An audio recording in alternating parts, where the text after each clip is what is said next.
প্রিয় শিক্ষার্থী, তোমরা কেমন আছো? আশা করি ভালোই আছো, তাই না? তো এর আগে বায়োলজি অনলাইন ক্লাস তোমরা 3টা পেয়েছো। আজকে 4 নম্বর ক্লাস। তো আশা করি 3টা ক্লাস তোমরা মনোযোগীভাবে ক্লাসটা ফলো আপ করেছো। তো আমি আশা করব তোমরাও এই ক্লাসটা মনোযোগীভাবে ফলো আপ করবে আর কি।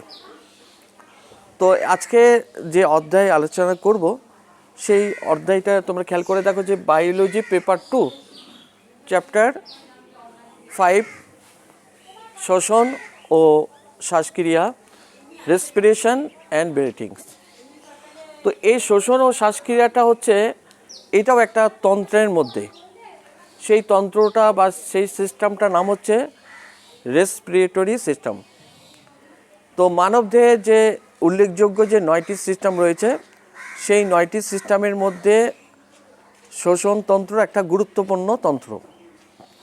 তো আমরা এই অধ্যায় সম্পর্কে যখন আমাদের লকডাউনের পূর্বে আরও কয়েকটা লেকচার দিয়েছিলাম, কিন্তু কিছু অংশ বন্ধ হয়ে যাওয়ার কারণে, অল্প কিছু অংশ বাকি থাকার কারণে আজকে এই বাকি অংশটুকু আজকে আমি ইনশাল্লাহ কমপ্লিট করব।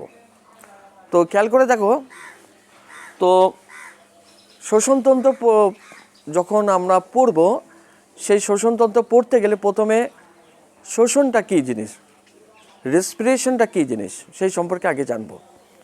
তো রেসপিরেশনটা প্রত্যেক জীবের ক্ষেত্রে দরকার। আমরা তো জানি যে জীব বলতে গেলে দুটো কি বোঝায়, একটি প্রাণী, একটা হচ্ছে উদ্ভিদ। কিন্তু উদ্ভিদের ক্ষেত্রে সে কার্বন ডাইঅক্সাইড গ্রহণ করতেছে, কিন্তু প্রাণীর ক্ষেত্রে অক্সিজেন গ্রহণ করতেছে।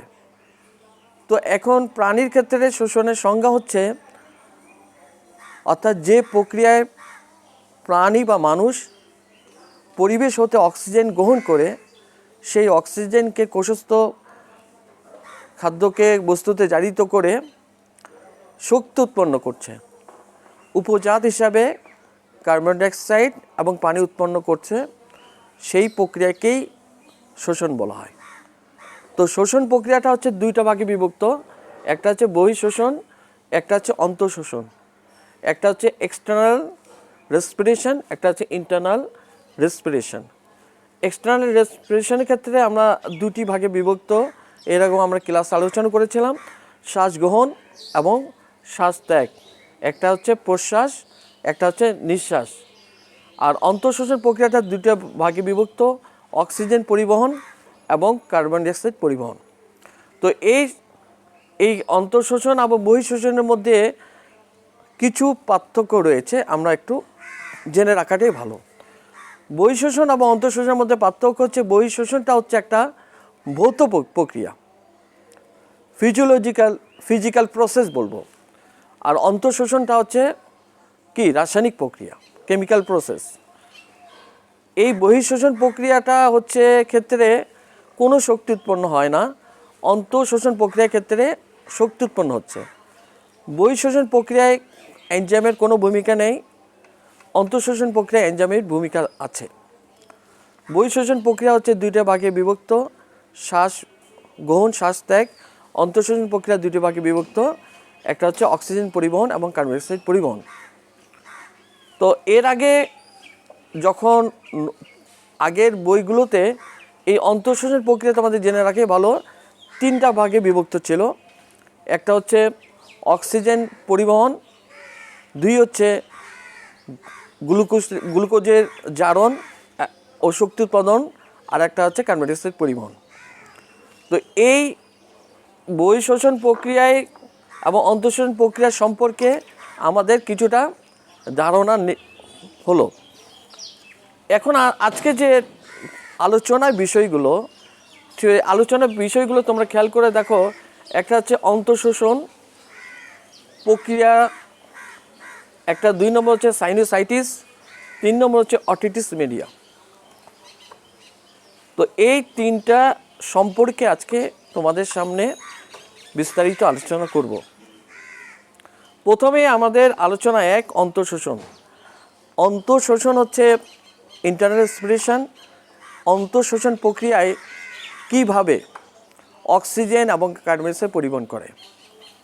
তোমাদের সৃজনশীল প্রশ্নের মধ্যে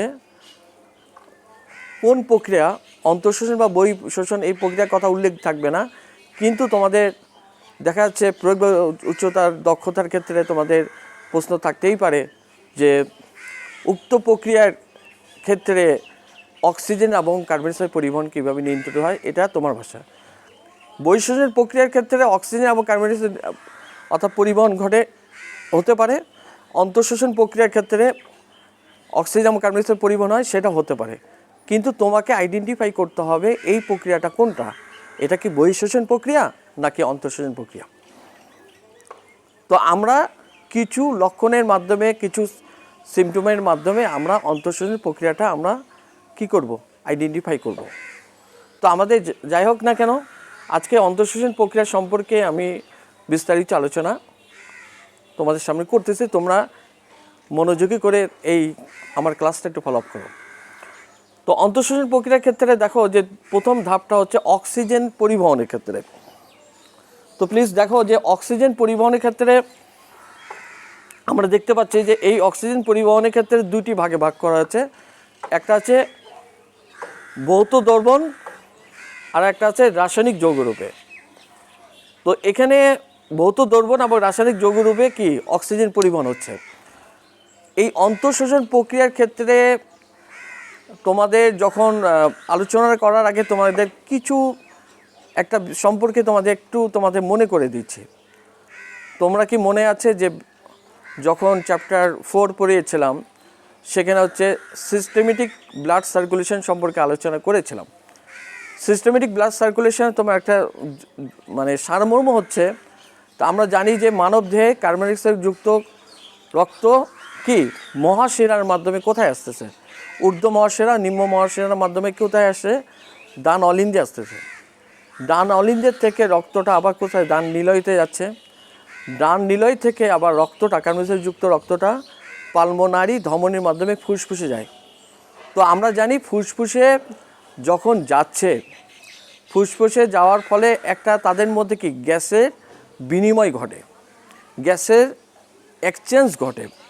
এই গ্যাসের বিনিময় কিভাবে ঘটে, সেটা প্রক্রিয়াটা ব্যাপন প্রক্রিয়ায় ঘটে। তোমরা জানি যে আমরা যখন অক্সিজেন নিই, শ্বাস গ্রহণের মাধ্যমে যে অক্সিজেন নিই, সেই অক্সিজেনটা কোথায় জমা থাকবে, সেই অক্সিজেন হচ্ছে ফুসফুসের অ্যালভিউলাতে জমা থাকে। অ্যালভিউলাটা কি, অ্যালভিউলা হচ্ছে এক ধরনের কি বায়ু কুঠুরি। যেমন মৌমাছির মৌচাকের যে মৌ কুঠুরি থাকে, তেমনি মানব অর্থাৎ মানুষের ফুসফুসে কোটি কোটি কি থাকে, অ্যালভিউলা থাকে। অ্যালভিউলা কথাটাই হচ্ছে বহুবচন, আর অ্যালভিউলাস হচ্ছে এক বচনে অ্যালভিউলাস বলে এবং বহুবচনে অ্যালভিউলা। এর মধ্যে কি অক্সিজেন জমা থাকে। তো আমরা জানি যে মানুষের জীবন ধারণের জন্য এবং শক্তি উৎপন্নের জন্য অক্সিজেন দরকার। আমরা খেয়াল করে দেখো যে সেখানে কি ঘটতেছে, সেখানে গ্যাসের বিনিময় হচ্ছে ব্যাপন প্রক্রিয়ায়। অর্থাৎ যে রক্তের কার্বন ডাই অক্সাইড কোথায় যাচ্ছে, ফুসফুসে চলে যাচ্ছে। আবার ফুসফুস থেকে অক্সিজেন কি হচ্ছে, রক্তে প্রবেশ করতেছে বা দ্রবীভূত হচ্ছে। যখন ওই কার্বন ডাই অক্সাইড যুক্ত রক্ত যখন ফুসফুসে যাচ্ছে, ফুসফুস থেকে অপর দিকে অক্সিজেন যুক্ত রক্ত, অক্সিজেন কি রক্তের মধ্যে দ্রবীভূত হচ্ছে, তখন সেই রক্ত বিশুদ্ধ রক্ত। আবার সেই রক্তটা আবার কোথায় আসতেছে, পালমোনারি শিরার মাধ্যমে বাম অলিন্দে আসতেছে। বাম অলিন্দের থেকে রক্তটা বাম নিলয়তে আসতেছে। বাম নিলয় থেকে রক্তটা অ্যাওর্টা বা মহাধমনির মাধ্যমে সারা দেহে সরবরাহ করা হচ্ছে। আমরা তো জানি যে এই রক্তটা কিভাবে হচ্ছে, এই রক্তটা সাথে এই অক্সিজেনটা কি হচ্ছে, রক্তের হিমোগ্লোবিনের সাথে যুক্ত হয় একটা কি বাইন্ড করে এই রক্ত অর্থাৎ অক্সি হিমোগ্লোবিন রূপে সমস্ত কি কোষ কলার মধ্যে কি দেয়, অক্সিজেন দেয়। কোষ কলার কাজটা কি, এই কোষ কলার মধ্যে অক্সিজেন সাপ্লাই দিতে থাকে। এই অক্সিজেনের মাধ্যমে কি করে, এই কোষ কলার মধ্যে দুটো প্রক্রিয়া সম্পন্ন হয়। একটা হচ্ছে গ্লুকোজের জারণ আর শক্তি উৎপন্ন। এই গ্লুকোজের জারণে ঘটে কি করতেছে, অপর দিকে কি হচ্ছে, কার্বন ডাই অক্সাইড উৎপন্ন হচ্ছে। তো এটা হচ্ছে আমাদের এই যেভাবে ব্লাড সার্কুলেশন হচ্ছে, সিস্টেমেটিক ব্লাড সার্কুলেশন আছে, ঠিক সেই সিস্টেমেটিক ব্লাড সার্কুলেশনের সাথে আমরা মিল রয়েছে এই আজকের অন্তঃশোষণ প্রক্রিয়া। আমি তোমাদের বোঝার জন্য এই কথাটা আগে বললাম। তোমরা ওই সিস্টেমেটিক ব্লাড সার্কুলেশনের সাথে কিভাবে মিল আছে কিছুক্ষণের মধ্যে তোমরা একটু খেয়াল করে দেখো। তো দেখো, আলোচনায় এক অন্তঃশোষণের প্রথমে হচ্ছে অক্সিজেনের পরিবহন। তো আমরা এখানে এর আগেও তোমাদের বইয়ের মধ্যে চিত্রের মধ্যে খেয়াল করে দেখো,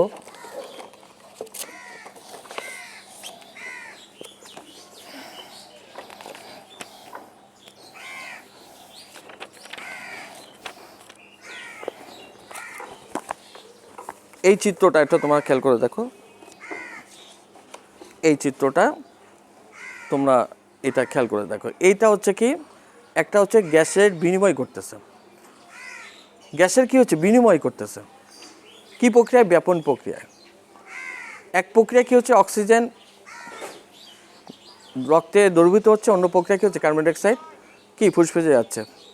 আবার এই কার্বন ডাইঅক্সাইডটা কি হচ্ছে আমাদের ফুসফুসের মাধ্যমে কোথায়, পরবর্তীতে নাকের ছিদ্রের মাধ্যমে কি হচ্ছে শ্বাস ত্যাগের মাধ্যমে, অর্থাৎ নিঃশ্বাসের মাধ্যমে আমরা কি হচ্ছে সেটা ত্যাগ করে ফেলতেছি। এই যে প্রক্রিয়া, এই প্রক্রিয়া হচ্ছে প্রথমে করতেছে। তো এটা তোমরা একটু খেয়াল করে বইয়ের চিত্রের মধ্যে আমরা তোমরা দেখবা। এখন এইটার সাথে আমাদের প্রথমে মিল হচ্ছে, খেয়াল করে দেখো যে বইয়ের মধ্যে কিভাবে ঘটে, বিনিময়টা কিভাবে হয়, কেন ঘটতেছে। এই প্রক্রিয়াটা ঘটা হচ্ছে ব্যাপন প্রক্রিয়ায়। তো ব্যাপন যেটা ডিফিউশন হচ্ছে, আমরা জানি যে একই তাপমাত্রা এবং বায়ুমণ্ডলের চাপে পদার্থের অণুগুলো বেশি ঘনত্বের মাধ্যমে থেকে কম ঘনত্বের মাধ্যমে ছড়িয়ে যায় বা বিস্তার লাভ করে, একে ব্যাপন বলে। ব্যাপন কিন্তু তিনটি মাধ্যমে সংগঠিত হয়, কঠিন মাধ্যম, তরল এবং বায়বীয়। তাহলে আবার বলতেছি, ব্যাপন কিন্তু তিনটি মাধ্যমে সংগঠিত হয়ে থাকে, একটা হচ্ছে কঠিন মাধ্যমে, একটি তরল মাধ্যমে, একটা হচ্ছে বায়বীয় মাধ্যমে। তো এই ব্যাপন প্রক্রিয়ার ক্ষেত্রে আমরা জানি যেটাতে চাপ বেশি থাকবে সেই চাপ থেকে অণুগুলো বা গ্যাসগুলো কী হবে, কম চাপের দিকে যাবে, বিস্তার লাভ করবে। তো এখানে খেয়াল করে দেখো যে ফুসফুসে অ্যালভিওলাসের অক্সিজেনের চাপ কত থাকে, 107 মিলিগ্রাম চাপ, আর কোষিক জালিকার চাপ থাকে 40 মিলিগ্রাম চাপ। অর্থাৎ ফুসফুসের অ্যালভিওলাসের চাপ অর্থাৎ বায়ুকুটিরের অক্সিজেনের চাপ থাকবে 107 মিলিগ্রাম মার্কারি, কিন্তু কোষিক জালিকার চাপ হচ্ছে 40 মিলিগ্রাম মার্কারি। তাহলে আমরা বুঝতে পারবো এই ফুসফুসে যে অ্যালভিওলাসে যে অক্সিজেন জমা থাকে সেই অক্সিজেনটা ব্যাপন প্রক্রিয়ায় কোথায় আসছে, যে রক্তে দ্রবীভূত হচ্ছে। কেন?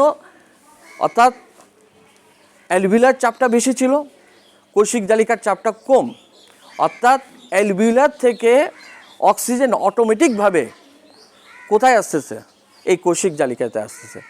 এই কোষিক জালিকা তো আমরা জানি যে ক্যাপিলারিসটা কি, কোষিক জালিকা হচ্ছে ধমনীর এবং শিরার মিলনস্থল। এই কোষিক জালিকার মধ্যে কি হয়, গ্যাসের বিনিময় ঘটে, গ্যাসের এক্সচেঞ্জ ঘটে, গ্যাসের ট্রান্সপোর্ট ঘটে এই কোষিক জালিকা। এই কোষিক জালিকা দেখতে অনেকের জালের মতন, অর্থাৎ সূক্ষ্ম ধমনী এবং সূক্ষ্ম শিরার যে মিলনস্থল, সেই স্থলটাকে আমরা বলবো কোষিক জালিকা ক্যাপিলারিসে। তাহলে আমরা খেয়াল করে দেখতেছি, তাহলে অ্যালভিওলার থেকে অক্সিজেনটা কি চাপের বেশি থাকার কারণে কোথায় কোষিক জালিকাতে অক্সিজেন আসতেছে, সেই অক্সিজেন কি হচ্ছে রক্তে দ্রবীভূত হচ্ছে। এই রক্তটা যখন দ্রবীভূত হয়ে যাচ্ছে, সেই রক্তটা হচ্ছে বিশুদ্ধ রক্ত। সেই রক্তটা কোথায় আসতেছে খেয়াল করে দেখো, অর্থাৎ আমাদের কি বাম অলিন্দে আসতেছে, পালমোনারি শিরার মাধ্যমে, বাম অলিন্দ থেকে বাম নিলয়ে আসতেছে, বাম নিলয় থেকে মহাধমনীর মাধ্যমে রক্তটা সারা দেহে সরবরাহ হচ্ছে। তো খেয়াল করে দেখো যে অক্সিজেনের যে পরিবহন, এই অক্সিজেন কিন্তু রক্তের সাথে, অক্সিজেন কোথায় যায়, অক্সিজেনটা রক্তের আমাদের জানি দুটো ভাগে ভাগ করে, একটা হচ্ছে রক্তরস, একটা হচ্ছে রক্তকোষ, একটা হচ্ছে প্লাজমা, একটা হচ্ছে ব্লাড সেল বলবো বা ব্লাড কর্পাসকেল বলবো।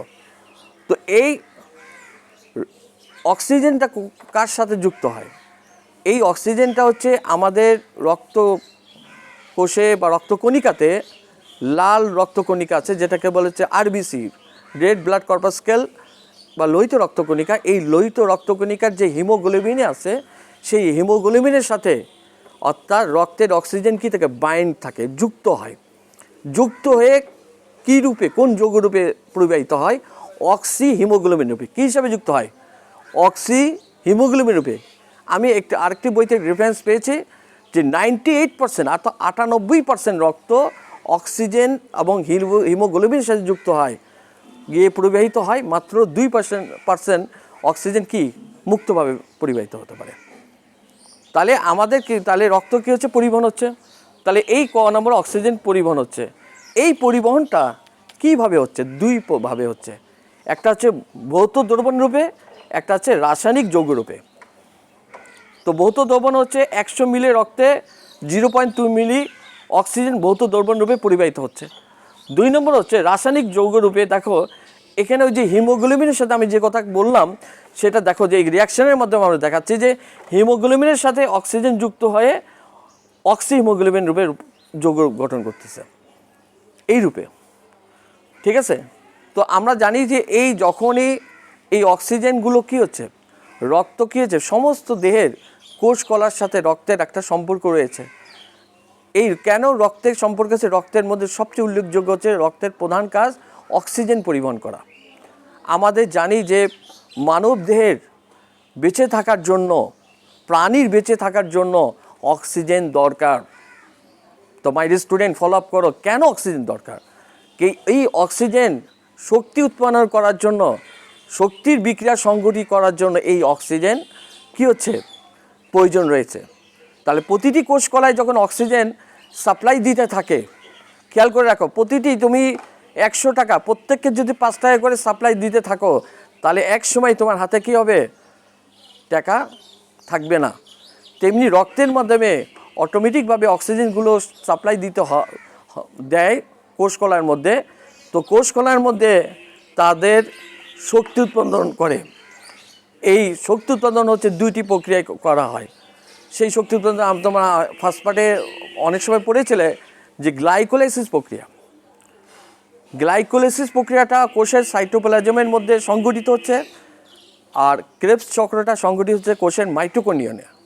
তো এই দুটো প্রক্রিয়াতে কী হচ্ছে, রিয়াকশানের মাধ্যমে শক্তি উৎপন্ন হচ্ছে এবং উপজাতি হিসেবে কার্বন ডাইঅক্সাইড উৎপন্ন হচ্ছে। তাহলে আবার ওই যে শোষণের সংজ্ঞাটা আবার আমি তোমাদের বলি, যে প্রক্রিয়ায় দেখো তুমি তোমাকে নিয়ে চিন্তা করে, আমি আমাকে চিন্তা করি যে প্রক্রিয়ায় আমি অক্সিজেন গ্রহণ করে আমার এই অক্সিজেনের কোষস্থ খাদ্যকে জারিত করে কি হচ্ছে, শক্তি উৎপন্ন হচ্ছে। আমি কি হচ্ছে, আমরা শক্তি পাচ্ছি, আর উপজাতি হিসেবে কি হচ্ছে, ওই কার্বন ডাইঅক্সাইডের পানি উৎপন্ন হচ্ছে। তাহলে ওই যে প্রত্যেক মানুষের, প্রত্যেক প্রাণীর ক্ষেত্রে এই অক্সিজেনটা কি সাপ্লাই অর্থাৎ কি কাজে লাগে, শক্তি উৎপন্ন করতেছে, উপজাতি হিসাবে কার্বন ডাইঅক্সাইড এবং পানি উৎপন্ন করতেছে।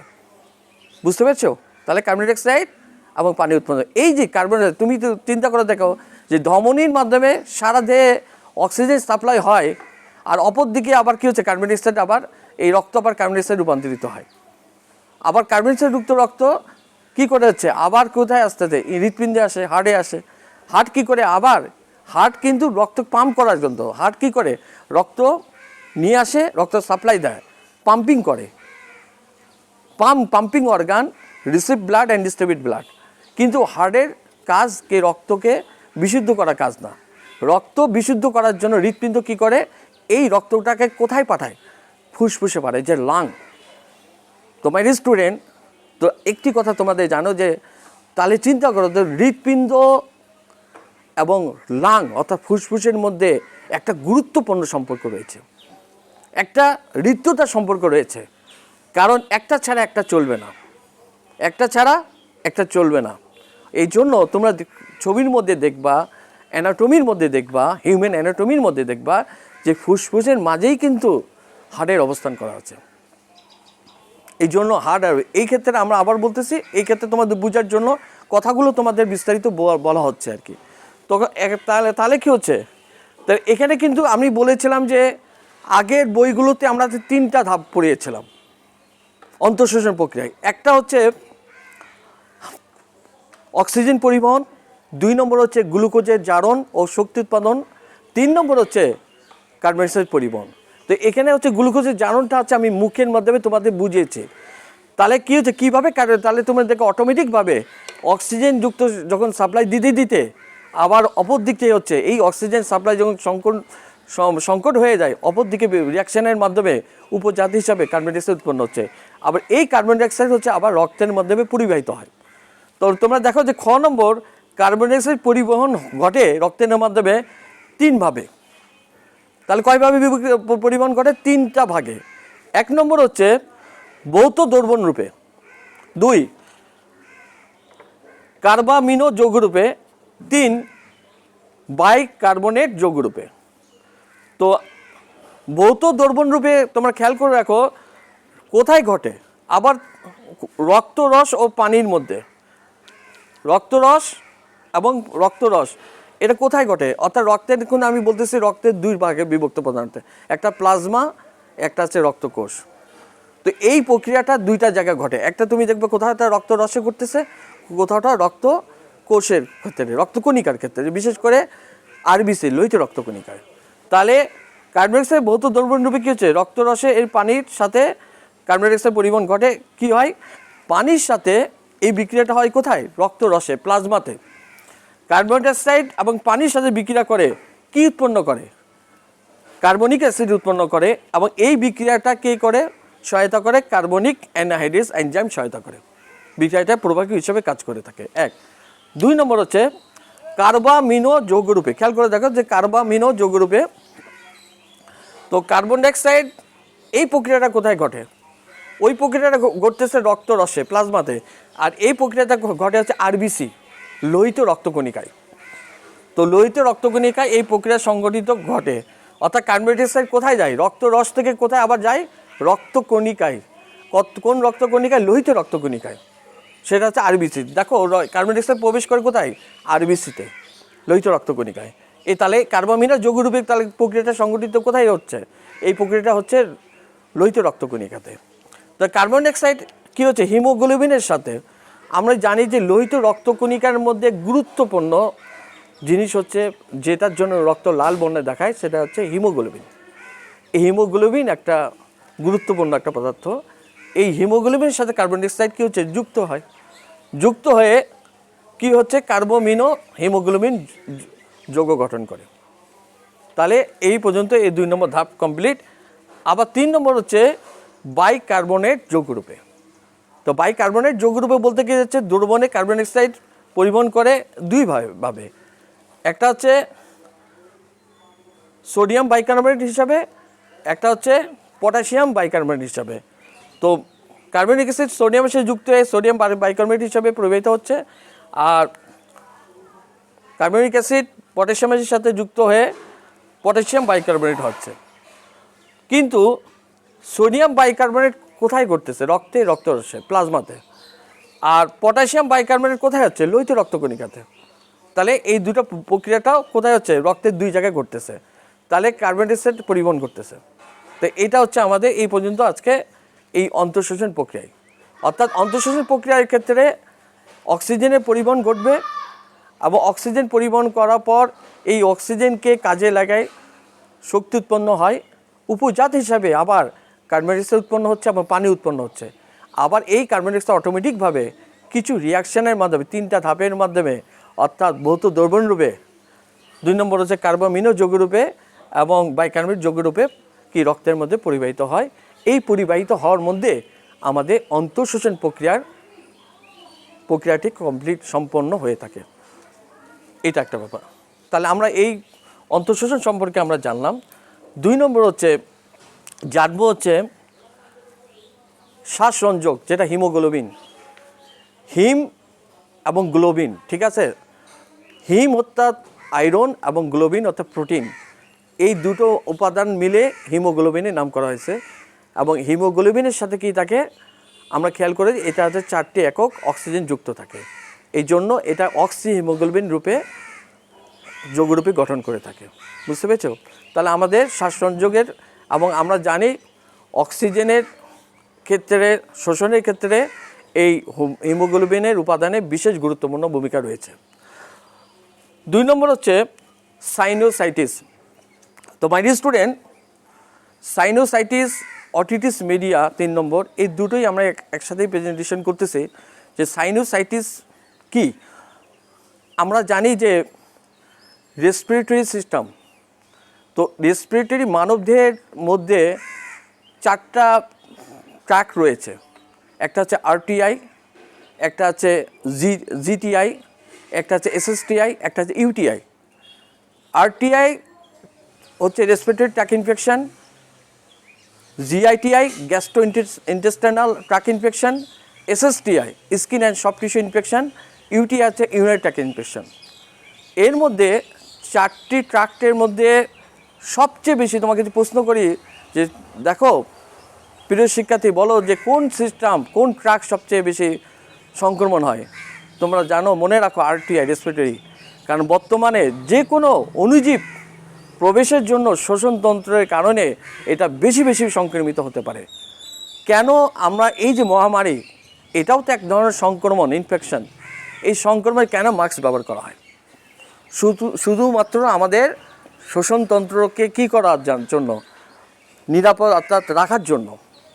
তোমরা জানো যে বর্তমানে যে করোনা ভাইরাস, এই ভাইরাস যে আক্রান্ত করে, এই আক্রান্ত কোথায় করে? এটা হচ্ছে লাঙে, ফুসফুসে। ফুসফুসটাকে কী করে? নষ্ট করে ফেলে দেয়, ফুসফুসকে অকেজো করে ফেলে, এমনভাবে অকেজো করে সেই ফুসফুস আর কি হবে না, শ্বাস প্রশ্বাস প্রক্রিয়া সম্পূর্ণ করতে অকেজো হয়ে পড়ে। তখনই কিন্তু সেই রোগী মৃত্যু অবস্থায় চলে যেতে পারে। তো আমরা এই জন্য বলি যে আরটিআইটা 2 ভাগে ভাগ করা। আরটিআই রেসপিরেটরি ট্র্যাক ইনফেকশন, এটা 2টা ভাগে, ইউআরটিআই, এলআরটিআই। ইউআরটিআই হচ্ছে upper respiratory tract infection, LRTI হচ্ছে lower respiratory tract infection. URTI meaning হচ্ছে, বাংলা হচ্ছে ঊর্ধ্ব শোষণ নালীর সংক্রমণ। ঊর্ধ্ব শোষণ নালী এখন হচ্ছে এই যে শোষণতন্ত্র, রেসপিরেটরি পার্টটাকে 2টো ভাগে ভাগ করা হয়েছে। নাক, নেজাল ক্যাভিটি, ফ্যারিংস, ল্যারিংস, এই পর্যন্ত হচ্ছে ঊর্ধ্ব রেসপিরেটরি ট্র্যাক। আর নিম্ন রেসপিরেটরি ট্র্যাক হচ্ছে এই যে ভোকাল কর্ড, ল্যারিংস, এই নিচ থেকে ট্রাকিয়া অর্থাৎ শ্বাসনালীর থেকে ব্রঙ্কাস অ্যান্ড ফুসফুস, এটা হচ্ছে নিম্ন রেসপিরেটরি ট্র্যাক। তো আমরা এই দুটো ট্র্যাকের মধ্যে সবচেয়ে বেশি কী হচ্ছে সংক্রমণ হয়ে থাকে, সেটা হচ্ছে বিশেষ করে আপার রেসপিরেটরি ট্র্যাক। এই আপার রেসপিরেটরি ট্র্যাকের মধ্যে 2টো সংক্রমণের নাম আমরা বলেছি, সেটা হচ্ছে একটা হচ্ছে সাইনোসাইটিস, আরেকটি হচ্ছে অটিটিস মিডিয়া। এছাড়াও আরও আছে, ফ্যারিঞ্জাইটিস হতে পারে, ল্যারিঞ্জাইটিস হতে পারে, টনসিলাইটিস হতে পারে, টনসিলাইটিসও হতে পারে। তোমার তো টনসিলাইটিস অনেকের কিন্তু, বিশেষ করে ছেলেদের মেয়েদের অনেকেই কিন্তু টনসিলাইটিস আছে। আমরা জানি এই সংক্রমণগুলো কী কারণে হতে পারে, আমরা সহজেই আমরা জানি। বিশেষ করে যারা ঠান্ডা জনিত বিভিন্ন ফ্রিজ, কোল্ড ড্রিঙ্ক খেয়ে থাকো, তাদের কিন্তু এই টনসিলাইটিস প্রবলেম খুব মারাত্মকভাবে সংঘটিত হতে পারে। এবং গরম ঠান্ডা টেম্পারেচার যারা মানো না, তাদের ক্ষেত্রে এই সংক্রমণটা খুব বেশি হতে পারে। তার মধ্যে একটা উল্লেখযোগ্য সিস্টেম হচ্ছে কি, সাইনোসাইটিস। সাইনো অর্থাৎ সাইনাস গহ্বর। এই সাইনাস গহ্বরে কী হয়, ইনফ্লামেশন হতে পারে, প্রদাহ হতে পারে। তুমি বলতে পারো sir, what is the meaning of the inflammation? আমরা এক কথা বলি, inflammation of the sinus call for sinusitis. এর বাংলা হচ্ছে সাইনাস গহ্বরের প্রদাহটাকে কি বলা হচ্ছে, সাইনোসাইটিস বলা হয়। প্রদাহ বা ইনফ্লামেশন হচ্ছে কাকে বলতে পারে, কী ধরনের লক্ষণ হতে পারে? যে অর্থাৎ এখানে duty attackness of the microorganism, এটা মূলতভাবে অণুজীব দ্বারা সংক্রমিত হতে পারে। 1 নম্বর হচ্ছে এটা রেডনেস হতে পারে, লালচে হতে পারে। যেখানে ইনফ্লামেশন হবে সেই জায়গায় হটনেস হতে পারে। যেখানে কী হবে, সয়েলিং হতে পারে, সেখানে ইডিমা হতে পারে, ফুলে যেতে পারে। এটাই 4টা লক্ষণ হচ্ছে একটা প্রদাহর লক্ষণ। এই সাইনোসাইটিস আমরা হচ্ছে যেমন বিশেষ করে মানুষের এই যে ম্যাক্সিলা, এই জায়গায়, এই যে আমার নাকের এই পাশে একটা গহ্বর আছে, এই গহ্বরটাকে বিশেষ করে ম্যাক্সিলা বলা হয়। ম্যাক্সিলা, এই ম্যাক্সিলাতে সাইনোসাইটিস কয়েক জায়গা হতে পারে, এই জন্য ম্যাক্সিলা সাইনোসাইটিস হচ্ছে বিশেষ গুরুত্বপূর্ণ। ম্যাক্সিলা এই ম্যাক্সিলাতে সাইনাসের ইনফ্লামেশন হতে পারে। এই জন্য ম্যাক্সিলার সাইনোসাইটিস বিশেষ করে অনেকের এক্সরের মাধ্যমে, বিশেষ করে মুখের যে এক্সরে করা হয়, ফিল্ম এক্সরে করা হয়, সেই এক্সরের মাধ্যমে আমরা তোমাদের দেখছি এইরকম এক্সরে করা হয়, এরকম এক্সরে করা হয়। এই এক্সরের মাধ্যমে, ঠিক আছে, এইরকম এক্সরের মাধ্যমে কি হচ্ছে, আমাদের সাইনোসাইটিসটা বোঝা যায় তার মধ্যে ম্যাক্সিলারি সাইনোসাইটিস আছে কিনা। তো ম্যাক্সিলার সাইনোসাইটিস কী কারণে হতে পারে? এটা মূলতভাবে অণুজীব দ্বারা হতে পারে, যেমন বিশেষ করে ব্যাকটেরিয়া আছে, হিমোফিলাস ইনফ্লুয়েঞ্জা আছে, স্ট্রেপ্টোককাস নিউমোনিয়া আছে। বিশেষ করে এই দুটো ব্যাকটেরিয়ার ক্ষেত্রে এই অণুজীব দ্বারা সংক্রমিত হতে পারে। অনেকে ঠান্ডা জনিত কারণে হতে পারে, অ্যালার্জির জনিত কারণে হতে পারে। অনেকে এই ঠান্ডা অ্যালার্জির কারণে নাকের পলিপ হতে পারে, পলিপের কারণে হতে পারে। তো এগুলো হচ্ছে কি কারণ হতে পারে। লক্ষণ আমরা তো বিশেষ করে যাদের এই সাইনোসাইটিসের প্রবলেম আছে তাদের একটা সমস্যা হচ্ছে নাক থেকে সর্দি বের হতে পারে, হলদে বা সবুজ বর্ণের। এমনকি অনেকে রক্ত বের হতে পারে সাইনোসাইটিস, কারণ ওই যে নাক রসা অনেকে বলে, অনেকে শুয়ে থাকলে কোনো সময় রক্ত বের হতে পারে। তো এইটা ভয়ের কিছু না, এটা এগুলোর কারণ হতে পারে বা অন্য কোনো কারণেও রক্ত নাক থেকে বের হতে পারে। 2 নম্বর হচ্ছে তোমার খেয়াল করে দেখবা যে এদের কি প্রচণ্ড মাথা ব্যথা থাকে, এত মাথা ব্যথা থাকে, হেডেক এত বেশি থাকে, সেই মাথা ব্যথার কারণে সে উঠতেই পারে না। তো এগুলো হচ্ছে তার প্রবলেম থাকে। অনেকে সাইনোসাইটিসের প্রবলেম নাক বন্ধ থাকে, খেয়াল করে দেখো নাক বন্ধ থাকে, নাক বন্ধ থাকবে। তো এই নাক বন্ধ থাকবে যদি কোনো রোগীর ক্ষেত্রে বা কোনো মানুষের ক্ষেত্রে এই নাক বন্ধ থাকে, তোমাদেরকে উপদেশ দেওয়া তোমরা উড়োজাহাজে উঠবা না। কারণ উড়োজাহাজে ওঠার সাথে সাথে তোমরা মনে হবে যে আমার নিঃশ্বাস বন্ধ হয়ে যাচ্ছে, পারলে আমি উড়োজাহাজ থেকে আমি লাফ দেবো, এরকম সমস্যা হতে পারে। এই জন্য নাক বন্ধ, অনেকে ঘুমিয়ে থাকলে নাক বন্ধ থাকে। তো এটা হচ্ছে এই সাইনোসাইটিস প্রবলেম যাদের আছে তাদের ক্ষেত্রে নাক, তোমরা খেয়াল করবা যে অনেকে দুটো নাকের মধ্যে একটা নাক চলে, একটা নাক বন্ধ থাকে, বা একটা নাক প্রায় টাইম বন্ধ থাকে। তো এইটা প্রবলেমের কারণে হতে পারে, বিশেষ করে সাইনোসাইটিস। তো সাইনোসাইটিস প্রবলেমের জন্য একজন চিকিৎসকের মাধ্যমে আমরা অবশ্যই যাব, পরামর্শ নেব। এটার মধ্যে অ্যান্টিবায়োটিক, আমরা বিশেষ করে অ্যান্টিবায়োটিক ব্যবহার করতে পারি। ডাক্তাররা এর মধ্যে দুটো ভাগে, একটা অ্যাকুট সাইনোসাইটিস, ক্রনিক সাইনোসাইটিস।